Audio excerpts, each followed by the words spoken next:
Hey guys, welcome back to Fast Fix. For today's video, I'm gonna show you how to change profile name in Facebook. So when you open your Facebook app, tap on the profile icon at the top right corner, and then you need to tap on the gear icon, which is the settings, right here in the top right corner.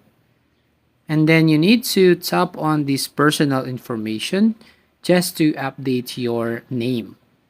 So tap right over here and you can see under general, you can see the name right here. You need to tap on that option and you can see right over here the current name. So for example, you make a changes here on your name.